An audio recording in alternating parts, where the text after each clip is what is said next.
काल घडलेली घटना ही खूप दुःखद वार्ता आहे आणि वाईन शॉप असल्यामुळं रोडवर तर लोक दारू घ्यायला इथं येतात आणि मोटरसायकली ज्या रस्त्यावर लागतात त्याच्यामुळं खूप अपघातांचं प्रमाण इथं वाढलेलं आहे।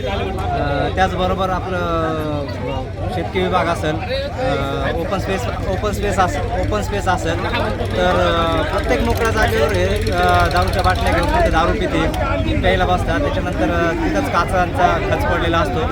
तर प्रशासनाने पोलिसांनी बी मी निवेदन दिलेलं आहे त्यांना, तर नक्कीच त्यांनी आश्वासन दिलेलं आहे की त्याच्यावरती कारवाई करणार आहे आणि तो जो अतिक्रमणचा विषय आहे हा पण इन्स्टंट तो उद्या 100% मार्गी लागेल। फुलेनगर शेळकेनगर येथील रहिवासी काल झालेली दुःखद घटना म्हणजे आशिष वाईन शॉपच्या समोर घडलेली अतिशय वाईट अशा प्रकारची घटना आहे। या घटनेच्या प्रसंगी घटना घडल्यानंतर तात्काळ आम्ही सुद्धा त्या ठिकाणी होतो। त्या बाईला जो निधन झालेलं आहे त्या बाईचं, त्यांचे मुलं अगदी लहान आहे।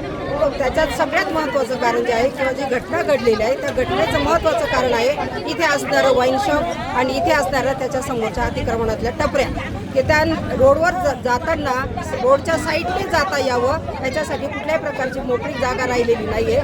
त्याच्यामुळे साहजिकच त्या बाईला रोडच्या कडेने निघावं लागलं आणि त्याच्यामुळे मागून येणाऱ्या गाडीने त्यांना उडवलेलं आहे आणि त्या कितीतरी फूट वरती उडवून बालतरंगच्या शाळेच्या समोर गेटमध्ये त्या पडलेल्या होत्या।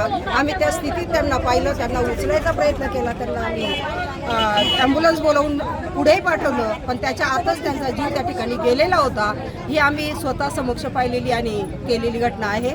हे सगळ्यात महत्त्वाचं म्हणजे इथे महिलांना रस्त्याने चालता येत नाही, सुरक्षितता नाही, अगदी काय म्हणतात मुठीत जीव घालून चालावं लागतं। इथं 2 स्कूल आहेत, एक वेदांत आहे, एक बालतरंग आहे। मुलांना घ्यायला सोडवायला महिलाच या शक्यतो 90% महिलाच असतात। त्यांना रोडवर जाण्या येण्यासाठी रस्ता नसतो, त्यांनी कसं जायचं आणि कसं नाही हा एक इथे मोठा प्रश्न निर्माण झालेला आहे। सगळ्याच महिलांची नाही, सगळ्याच रहिवाशांची तक्रार आहे। आणि मग अशा परिस्थितीत जर किंवा आपण म्हणून लोकवस्तीमध्ये दाट लोकवस्तीमध्ये वाईन शॉप चालतंच कसं हा आमचा या ठिकाणी प्रशासनाला आणि इथल्या नगर परिषदेला प्रश्न आहे। तुमचं म्हणण्याचा उद्देश असा आहे इथं गर्दी होण्याचं कारण काय? गर्दी होण्याचं कारण म्हणजे इथे असणारी वाईन शॉप, इथे असणाऱ्या टपऱ्या आणि लोक दारू प्यायला इथे येतात किंवा दारू विकत घ्यायला इथे येतात। कालची घटना तशीच झालेली आहे। त्या क्रेटा गाडीला तो स्कूटीवाला इकडे टर्न मारतोय आणि तो तिला पाहत सुद्धा नाहीये।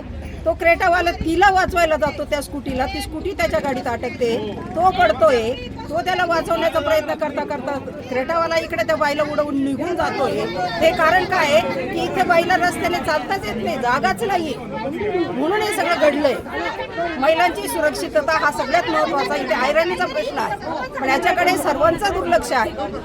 इथे स्थानिक शासनाने लक्ष घालावं, इथे प्रशासनाने लक्ष घालावं आणि इथे सगळ्यात महत्त्वाचं लोकप्रतिनिधींनी पण लक्ष घालणं गरजेचं आहे।